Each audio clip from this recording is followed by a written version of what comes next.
لا نړیوال جام وروسته کپتان ګلبدین نایب حیرانونکې خبرې کړې دي.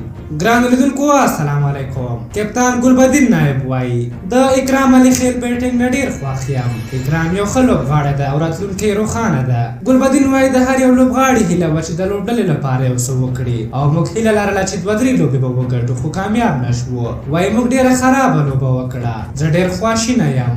موږ خپل استعداد هغه شان ونه کارو چې خلکو راڅخه تمه لرله.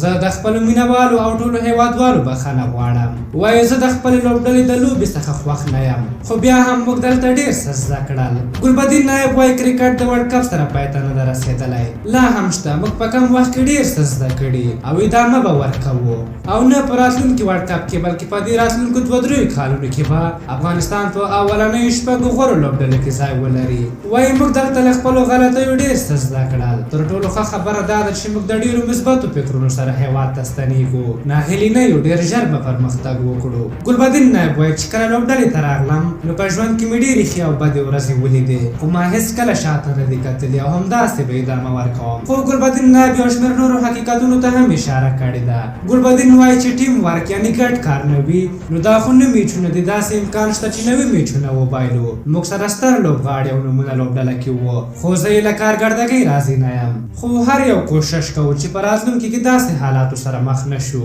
موږ به په خپل فټنس او ورسره ډېر زیات تمرین وکړو. انشاءالله چې راتلونکي کې به ښه وځلېږو. کپتان ګلبدین نایب د مات یو بل لوی لامل د دې تر څنګ چې ځینې لوبغاړي ښه ونه ځلېدل د فټنس مسله یاده کړه.